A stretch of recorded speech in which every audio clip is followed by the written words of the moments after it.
할렐루야. 여러분 사랑합니다. 사랑합니다. 사랑합니다. 자, 오늘은 천년 왕국에 대한 말씀을 드리려고 합니다. 천년 왕국은 이 땅에서 천년 동안 이루어지는 하나님의 나라입니다.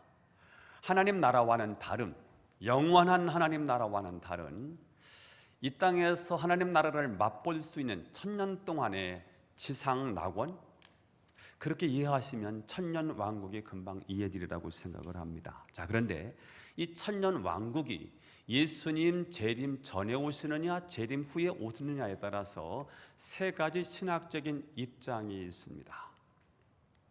천년 왕국이 이루어진 다음에 예수님이 오신다라는 입장은 후천년설이라고 말하고요, 천년 왕국 이전에 예수님이 오신다라는 입장은 전천년설입니다.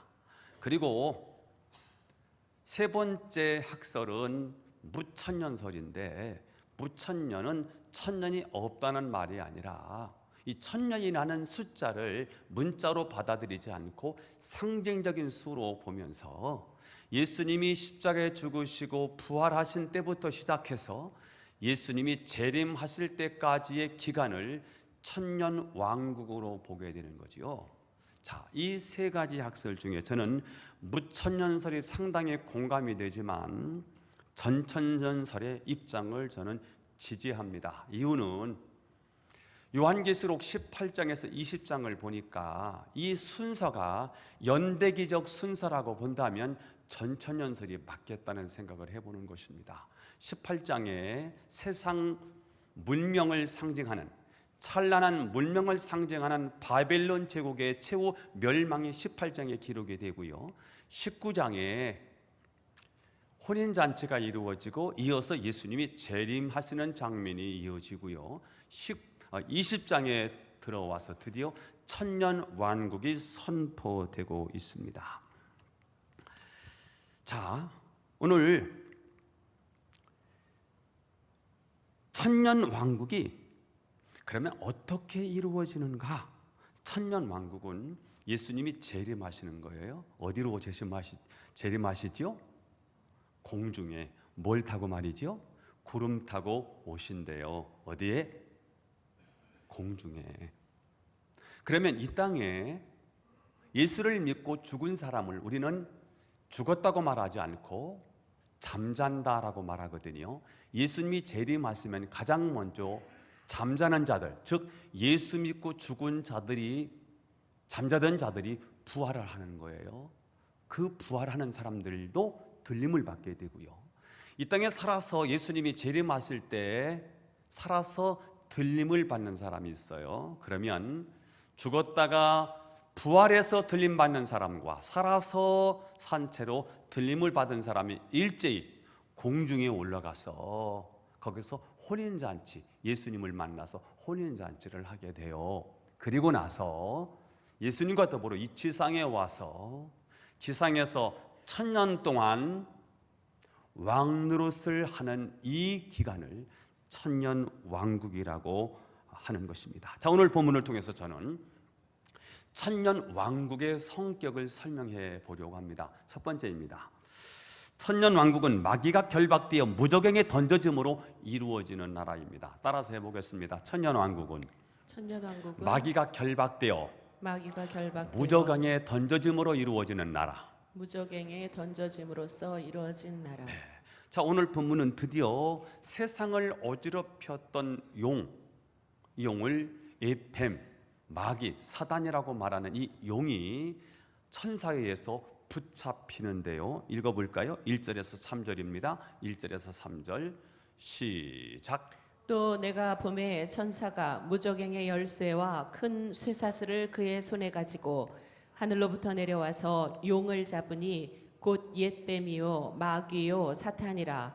잡아서 천년 동안 결박하여 무저갱에 던져 넣어 잠그고 그 위에 인봉하여 천년이 차도록 다시는 만국을 미혹하지 못하게 하였는데 그 후에는 반드시 잠깐 노일이라. 네, 여기 무저갱이라는 단어가 나와요. 무저갱이요. 사단을 꽁꽁 묶어서 결박해서 무적갱에 집어넣겠대요. 무적갱이 뭐냐면 끊임없이 떨어지는 바닥이 없는 홀이에요.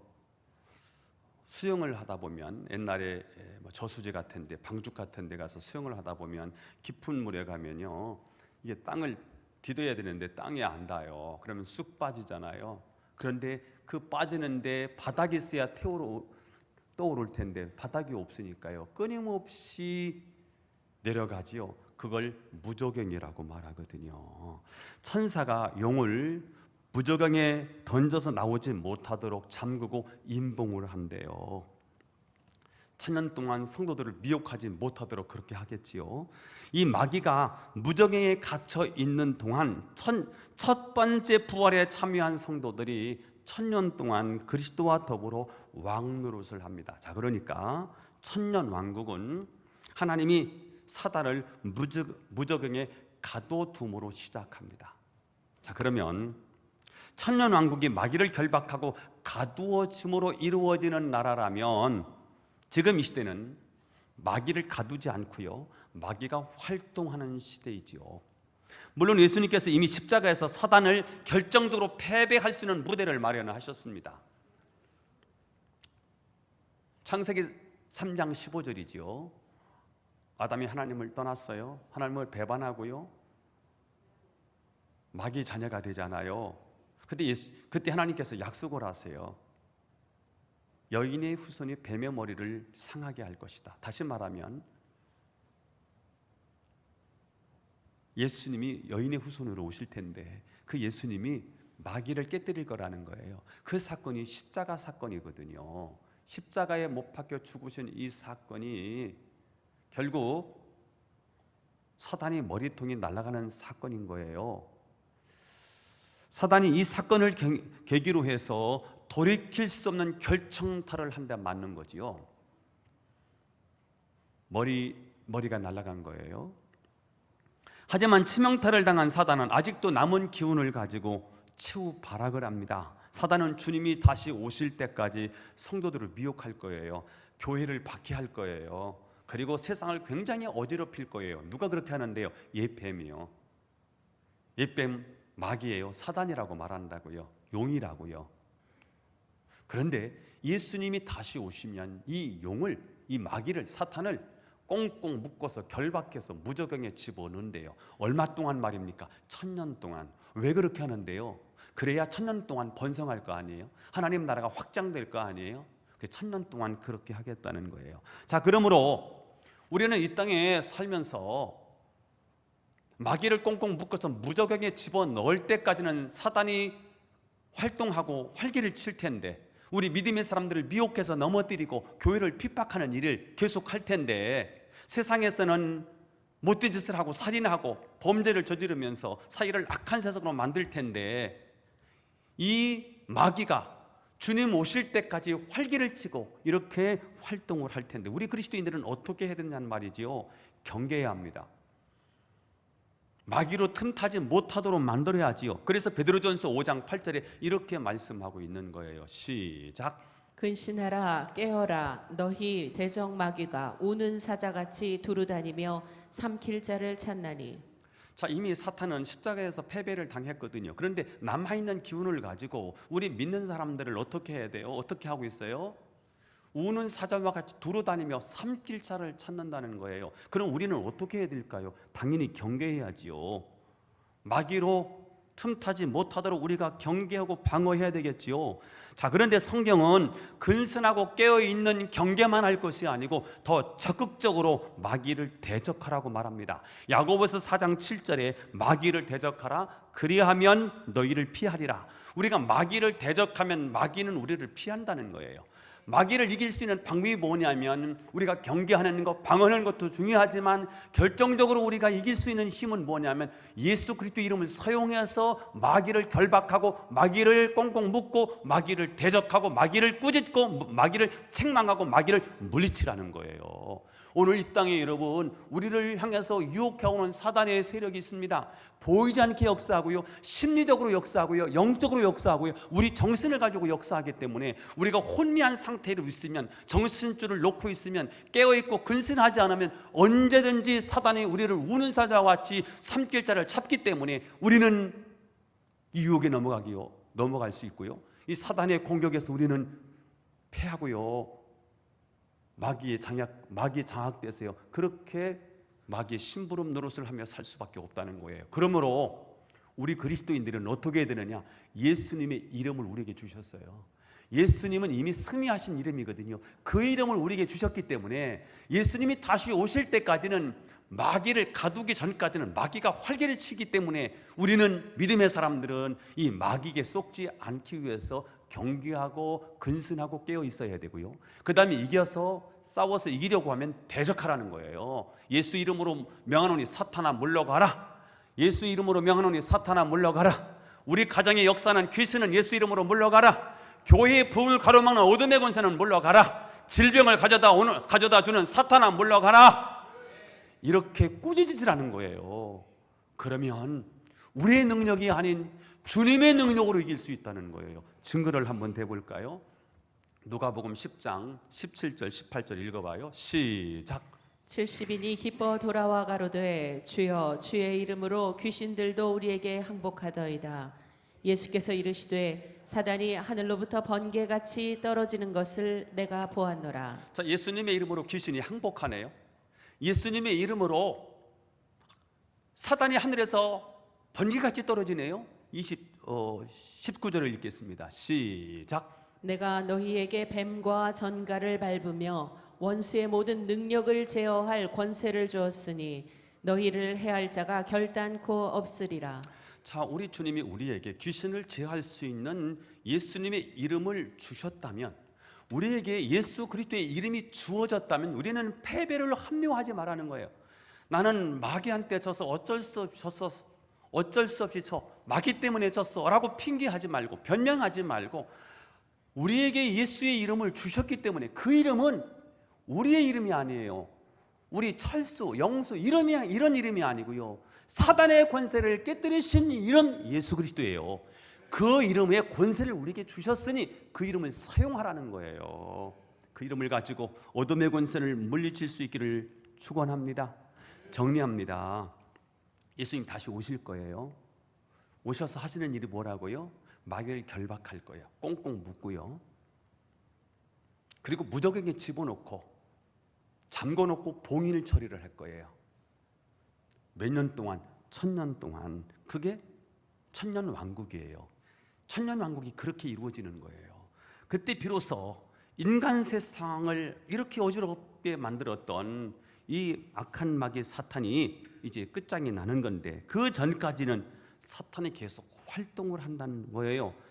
그래서 우리는 어떻게 해야 되느냐? 그때까지, 주님 오시는 그때까지, 천년왕국이 이르기 전까지 사단을 경계하고 사단을 대적해서 저와 여러분이 승리하는 삶을 살게 되기를 예수님의 이름으로 축원합니다. 두 번째, 천년왕국은 구원받은 성도들이 세상을 심판하고 왕노릇하는 나라입니다. 또 한번 해보겠습니다. 천년왕국은 구원받은 성도들이 세상을 심판하고 왕노릇하는 나라다. 세상을 심판하고 왕노릇하는 나라이다. 자, 4절 상반절을 읽어보겠습니다. 시작.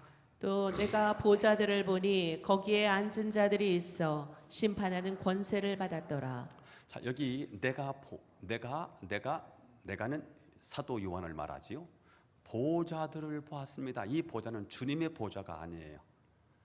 늘상 영적 대결에서 승리한 성도들이 앉는 보좌예요. 이 보좌는 아무나 앉는 의자가 아니고요, 세상과 마귀와 싸워서 이긴 사람만 앉는 의자. 이 보좌는 무엇을 상징하지요? 보좌는 통치, 다스림을 상징합니다. 사탄을 이긴 성도들이 세상을 심판하는 권세를 받아서 마지막에 세상을 심판하는 자들이 된다는 거예요. 우리는 주님이 다시 오시고 나서 주님과 더불어 이 세상을 심판할 자라는 거예요. 왕의 자리에 앉아서 통치를 하듯이 주님이 우리에게 마련해 주신 보좌에 앉아서 주님과 더불어 이 세상을 통치한다는 거예요. 몇 년 동안? 1000년 동안 왕 노릇을 한다는 거예요. 이 장면을 이 땅에서 실현되기를 갈망하는 마음으로 사도 바울이 고린도 교회에 쓴 편지 가운데 이 모습이 나타나요. 6장 2절 3절 읽어보겠습니다. 시작. 성도가 세상을 판단할 것을 너희가 알지 못하느냐? 세상도 너희에게 판단을 받겠거든 지극히 작은 일 판단하기를 감당하지 못하겠느냐? 우리가 천사를 판단할 것은 너희가 알지 못하느냐? 그러하거든 하물며 세상 일일이야. 고린도 교회가 싸우고 있었어요. 이 편 저 편이 나누어서 싸우고요. 이쪽 우두머리 저쪽 우두머리가 서로 싸우는 거예요. 근데 이게 교회에서 해결이 안 돼요. 교회 문제인데, 자기들끼리 문제인데 교회법으로 해결이 안 되니까 이 법을 사회로 가지고 간 거예요. 그 소식을 듣고 사도 바울이 굉장히 화가 났어요. 그래서 편지 쓰기를, 아니 자기들끼리 생긴 문제 하나를 해결하지 못해서 믿지 않는 세상 사람들에게 판단받기 위해서 세상 법정에 가느냐라고 책망하는 본문이지요. 그러면서 바울은 우리가 세상을 판단할 자다. 왜 세상으로부터 판단을 받느냐? 우리가 세상을 판단해야지. 그런 영적 권위를 하나님 우리에게 주신 거 아니냐? 우리는 세상만 판단하는 자가 아니라 사실은 영적인 세계, 천사까지도 우리가 판단할 수 있는 하나님이 그런 권세를 우리에게 주셨다. 그 권세를 가지고 교회를 하나님 나라로 만들어야지. 어떻게 이렇게 교회 일을 세상에 가지고 가서 이것을 판단받으려고 하느냐라고 책망을 하는 것입니다. 다시 말하면 세상을 판단할 왕권을 하나님이 믿는 우리 그리스도인들에게 주셨다는 거예요. 자, 베드로가 주님을 따랐을 때 뭔가 보상을 바라는데 보상이 보이질 않아요. 그래서 이렇게 묻지요. 마태복음 19장 27절 시작. 우리가 모든 것을 버리고 주를 따라 싸운데 그런즉 우리가 무엇을 얻으리이까? 처자식 다 버리고 주님을 따랐는데 주님, 우리에게 보상이 뭡니까? 우리에게 주어지는 축복이 뭡니까? 라고 했을 때 28절에 예수님이 이렇게 대답을 하세요. 시작. 예수께서 이르시되 내가 진실로 너희에게 이르노니 세상이 새롭게 되어 인자가 자기 영광의 보좌에 앉을 때에 나를 따르는 너희도 12 보좌에 앉아 이스라엘 12지파를 심판하리라. 인자가 자기 영광을 보좌에 앉을 때, 주님 오실 때예요. 나를 따르는 너희도, 예수 믿는 너희도 12 보좌에 앉아 모든 사람을 통치하기 위해서 보좌에 앉지요. 이스라엘 12지파를 심판하리라. 어디에서 이루어지는 이야기입니까? 천년 왕국에 이루어지는 이야기이지요. 자, 그러면 천년 왕국의 주인공은 도대체 누구일까요? 4절 중반절을 읽어보겠습니다. 시작. 내가 보니 예수를 증언함과 하나님의 말씀 때문에 목배임을 당한 자들의 영혼들과 또 짐승과 그의 우상에게 경배하지 아니하고 그들의 이마와 손에 그의 표를 받지 아니한 자들이 살아서 그리스도와 더불어 천년 동안 왕노릇하니. 자, 천년 왕국의 주인공이 누구냐면 예수를 증언함과 하나님 말씀 때문에 목배임을 당한 자들이 누구예요? 순교자들이죠. 이런 자들이 천년 왕국을 다스리는 왕노릇하는 주인공이 될 것이다. 또 짐승과 그의 우상에게 경배하지 아니하고 경배해야 살아요. 짐승의 표를 받아야 살아요. 물물 거래가 안 돼요. 경제 활동을 할 수가 없어요. 적그리스도를 섬기지 않으면 신앙을 배교하고 하나님을 등지고 세상을 섬기지 않으면 살 수가 없는 시대인데, 그럼에도 불구하고 적그리스도와 거짓 선지에 속지 않고 믿음을 가지고 주님을 따랐던 사람들, 끝까지 믿음을 지키고 신앙을 수호했던 믿음의 사람들, 그들이 그리스도와 더불어 천년 동안 뭐 한다는 거예요? 왕노릇한다는 거예요. 자, 그러면 그들에게 주어지는 영광, 그들에게 주어지는 축복이 무엇일까요? 그것은 부활의 영광입니다. 뭐라고요? 부활의 영광이요. 4절 하반절을 읽어보겠습니다. 시작. 살아서 그리스도와 더불어 천년 동안 왕 노릇하니. 자, 여기서 살아서 예수님이 재림하시면 누가 살지요? 죽은 자들이. 예수 믿고 죽은 사람, 예수 믿고 죽은 사람이 무덤에 있지 않습니까? 그런데 성경은 예수 믿고 죽은 사람을 죽었다고 말하지 않고 뭐 한다고 말하죠? 잠잔다고 말하거든요. 잠자는 자들이 육체적으로 살아요. 이것을 육체 부활이 일어나는 거예요. 자, 우리가 예수를 믿으면 영적으로 부활한다고 말해요. 영혼이 구원받는 거잖아요. 그러나 육체는 언제 구원받느냐? 육체는 주님이 다시 오셔야 육체가 부활을 해요.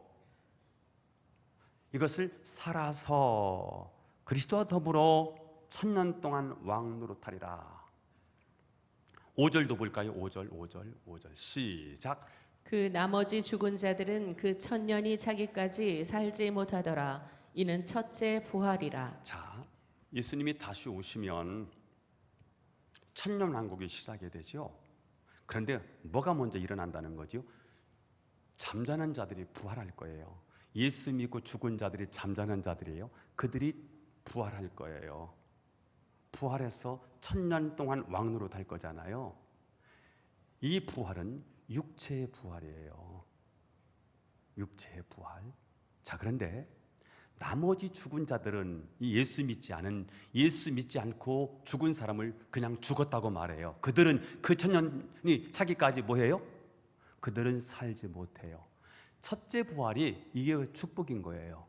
둘째 부활은 천년이 끝나고 나면 이제 다 살아. 죽은 자들이 다 일어날 거예요.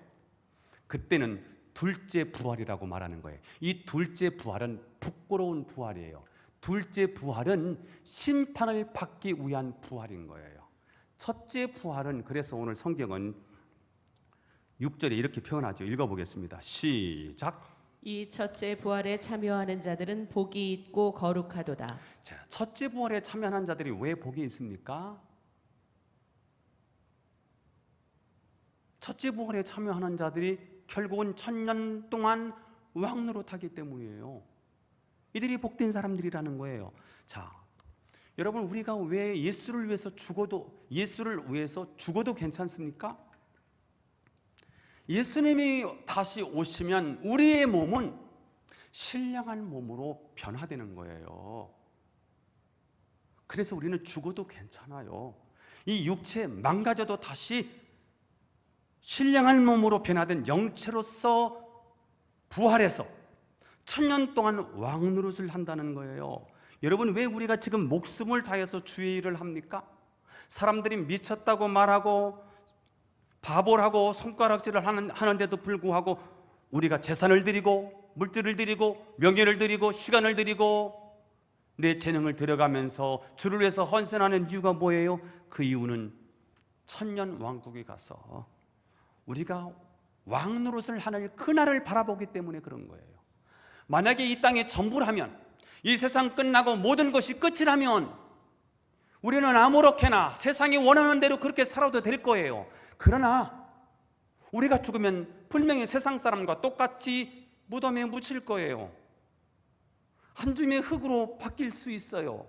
그러나 그것이 끝이 아니라 우리 죽고 나면, 예수님이 다시 오시면 우리의 육체는 다시 부활해서 영광스러운 몸으로 부활해서 주님과 함께 이 땅에서 천년 동안 왕노릇을 하다가 주님이 천년이 다 끝나고 나면 우리를 영원한 천국으로 이끌어 가실 거예요.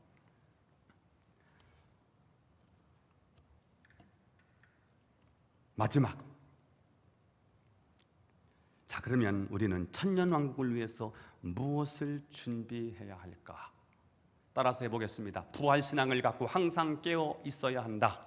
부활 신앙을 갖고 항상 깨어 있어야 한다. 자, 승리는 이미 우리의 것이지만 그 승리를 지켜내기 위해서, 그리고 천년 왕국의 영광을 누리기 위해서 우리는 어떻게 살아야 할까?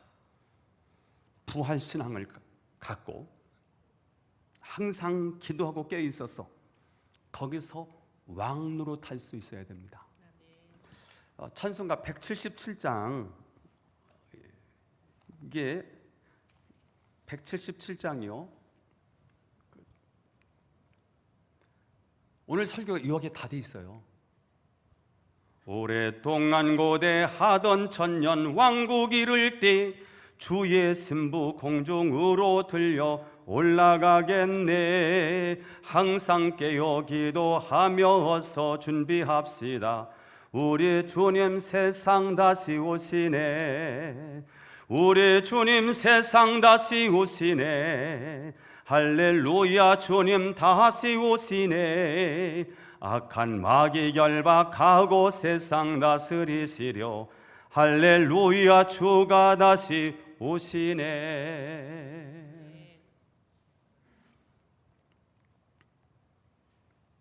오랫동안 고대하던 천년왕국 이를 때 주의 신부 공중으로 들려 올라가겠네. 띄워봐요.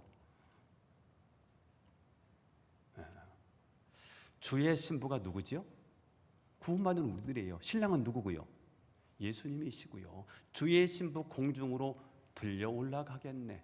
그럼 우리가 뭐 해야 된다는 거예요? 항상 깨어 기도하며 어서 준비합시다. 그죠?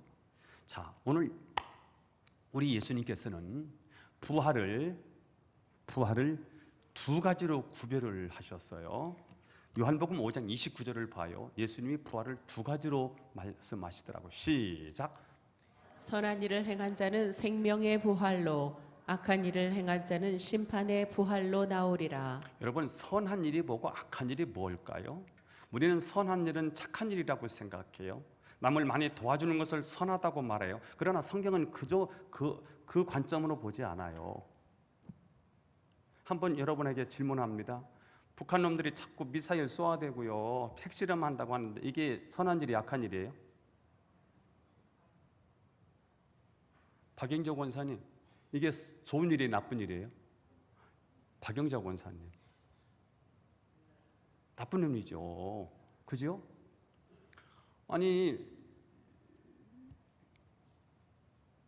북한에서 자꾸 미사일을 쏘아대, 핵실험을 막 자꾸 해요. 이게 선한 일이에요, 나쁜 일이에요? 나쁜 일이죠. 근데 북한 놈들은 그게 좋대. 북한 주민들은 그게 좋대. 그러니까 선악은요, 입장 차이인 거예요. 우리들이 선하다, 악하다라고 말할 수 없는 이유가 여기 있는 거예요. 누구만 선합니까? 하나님만 선한 거예요. 창세기 3장 이후 인간은요, 하나님을 떠났어요. 그때부터 인간은 악한 거예요. 악인 거예요. 악한 자들이 어떻게 선한 사람이 될 수 있을까요? 선한 하나님이 우리의 죄를 용서하셔서 그분이 우리를 선하다고 했을 때만 우리가 선한 거예요. 믿으시면 아멘. 아멘 맞지요? 우리는 선할 수가 없어요. 선한 방법은 하나님이 우리의 죄값을 치르고 우리는 죽어야 되는데 누군가가 죽어야 되는 거예요. 그래야 하나님의 공의가 이루어져요. 하나님의 정의가 이루어지는 것은 죄의 삭은 사망이니까 죽어야 되는 거예요. 그런데 사람이 죽어도 소용없어. 우리는 대가 지불할 수가 없어요. 왜요? 우리가 죄인이니까. 죄 없는 분이 대신 죽어줘야 돼요. 그분이 누구신데요? 하나님이 오실 수 없으니 하나님이 사람의 몸을 입고 이 땅에 오세요. 오셔서 인류의 모든 죄를 다 짊어지고 골고다에 올라가셔서 죽으시면서 우리의 죄를 끝냈어요. 이 사실을 믿는 사람은 선하다고 인정해 주겠대요. 이 사실을 믿지 않으면 악함이 그대로 있는 거예요. 자, 그러면 오늘 본문 요한복음 5장 29절을 다시 봐요. 선한 일을 행한 자는 누구라는 거지요? 예수의 피의 공로를 믿는 사람이지요. 구원받은 사람이죠. 그 사람은 부활을 어떤 부활로? 생명의 부활로. 그러나 예수 그리스도께서 십자가에서 모든 일을 다 이루셨지만 그 사실을 믿지 않기 때문에 악이 그대로 있어. 그 악한 일을 행한 자는 예수 안 믿는 사람이지요. 어떤 부활로? 심판의 부활로 나온다는 거예요. 1000년이 지난 다음에 악한 사람들도 부활할 거예요. 그러면 그 악한 사람들이 부활하는 이유는요, 심판을 받기 위해서예요. 그 이야기는 다음 주는 백보자 심판 이야기를 이어갈 거예요. 자, 생명의 부활인 첫 번째 부활에 대한 약속이 고린도전서 15장에 나와요.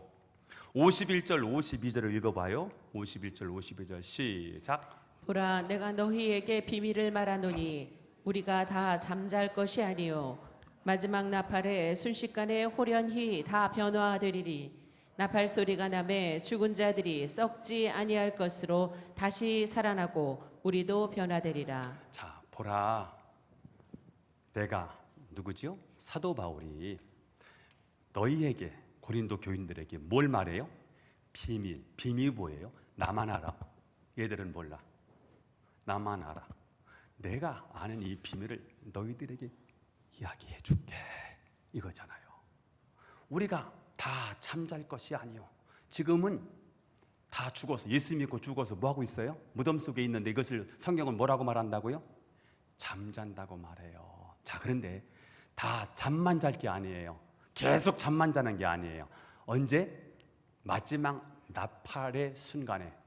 예수님이 언제 오세요? 나팔 불 때 오세요. 나팔 불 때, 나팔 불 때, 나팔 불 때 예수님이 오시잖아요. 그때 순식간에 호련이 다 뭐 한다? 호련이 다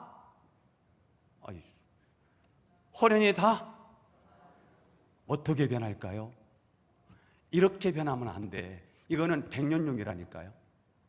이거는 죽으면 썩어. 한 줌의 흙으로 끝나. 육체는 그런 거예요. 그러니까 가지고 있으라니까, 그냥 그 본문. 그런데 호련히 변화해요. 부활의 몸으로, 영체로, 신령한 몸으로 우리의 몸이 변해서 부활한다는 거예요. 왜 그렇게 변해서 부활을 해야 될까요? 그래야 우리는 이 땅에서 몇 년 사는데? 100년. 이거는 100년용이라니까. 20이 딱 넘어가면 20까지 쫙 자라다가 20이 넘어가면 노화가 시작되는 거예요. 그래서 100년까지 살죠. 100년까지 살라고 하니까요, 옛날 20대 탱탱했던 피부가 다 쭈글쭈글 되죠. 왜 그럴까요? 이건 유효기간이 100년이라 그래요. 그런데 1000년 동안 살아야 되고 또 영원을 살아야 되는데 이 몸 가지고 되겠어요? 그러니까 1000년 동안 살아야 되고 영원을 살 수 있는 부활의 몸으로 다시 변화되어야 되겠죠. 아멘. 나팔 소리가 나매 죽은 자들이 썩지 아니할 것으로 다시 살아나고, 이 몸은 썩고 부패하는 육체입니다. 그러나 다시 살아날 때는 썩지 아니할 것으로 다시 살아나는 줄 믿습니다. 우리가 그렇게 변화된다는 거예요. 이 부활장은 어떻게 끝나느냐? 58절에 기록되어 있습니다. 시작. 그러므로 내 사랑하는 형제들아, 견실하며 흔들리지 말고 항상 주의 일에 더욱 힘쓰는 자들이 되라. 이는 너희 수고가 주 안에서 헛되지 않은 줄 알미라. 바울은 예수님의 부활을 봤어요. 부활의 주님을 만난 거예요. 강한 빛과 함께 부활의 주님이 찾아오셨잖아요. 부활의 주님을 알아요. 그리고 부활에 대한 이야기를 직접 하나님으로부터 들어요. 그래서 부활의 사실을 고린도 교회 성도들에게 보여주었어요. 그래서 오늘 뭐라고 말하지요? 그러므로 내 사랑하는 형제들아, 견실하며 흔들리지 말고 항상 주의 일에 더욱 힘쓰는 자들이 되라. 이는 너희 수고가 주 안에서 헛되지 않은 줄을 알미라. 이게 마지막이에요. 왜 이렇게 말할 수 있어요? 부활을 믿기 때문이에요. 부활의 사실을 하나님이 알려주셨기 때문이에요. 아, 우리는 부활하는구나. 당시 초대교회는 엄청난 핍박과 죽음의 위협이 계속해서 상존하고 있었습니다. 로마 제국은 기독교인들을 핍박했고요, 기독교인들을 잡아서 원형 경기장으로 끌고 가서 사나운 맹수와 싸워서 죽게 만들었어요. 그러면 사나운 맹수와 싸우다가 갈기갈기 찢겨 죽임을 당하는 거예요. 그 피를 보면서 로마 시민들은요, 열광을 했습니다. 그걸 경기라고 사람들이 그걸 보러 오는 거예요. 로마 시민들이 그 광경을 너무너무 재밌어 하니까 이제는 원형 경기장을 이것도 세우고 저것도 세워서 그런 일들을 하게 되었습니다. 자, 그럼에도 불구하고 기독교인들이 죽음을 무릅쓰고 복음을 전할 수 있었던 이유가 무엇일까요? 부활 신앙을 갖고 있었기 때문에 그렇습니다. 우리의 수고는 주 안에서 헛되지 않는다. 영광스러운 하나님의 나라가 우리를 기다리고 있다. 오늘 여기서 죽는다 할지라도 나는 영원한 몸으로 다시 부활할 것이다.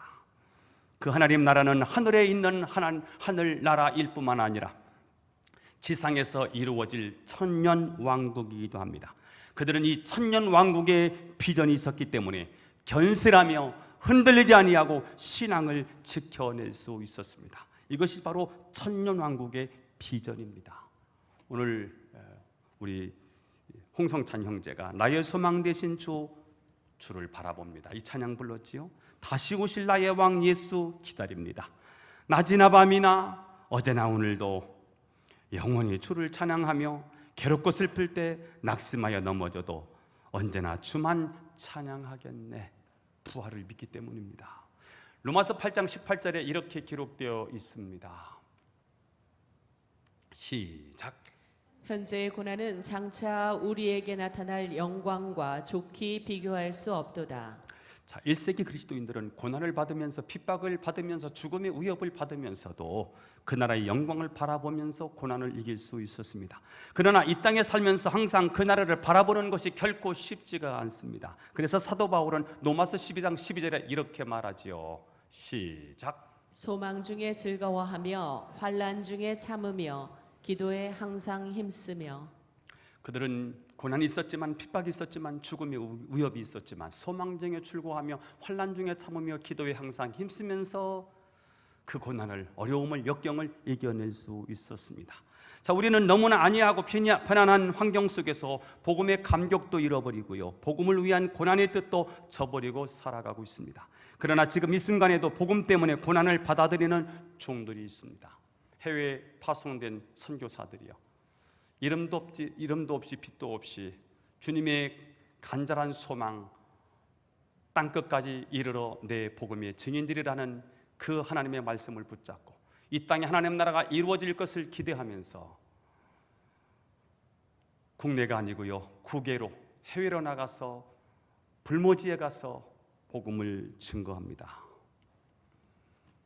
또한 개척교회 하시는 목사님들, 사람이 없어요. 경제적으로 굉장히 어렵고 고통스럽습니다. 애국이나 또 미자립 교회를 하시는 목회자들 정말 힘들고 어렵습니다. 이를 위해서 우리 교회가 153 운동을 전개하고 있습니다. 하루에 5분 정도는 기도하자. 누구를 위해서? 우리 교회가 지원하는 12지역을 위해서, 선교사를 위해서 5분 정도는 기도해보자. 그리고 하루에 300원은 한번 헌금을 하나님 앞에 해보자.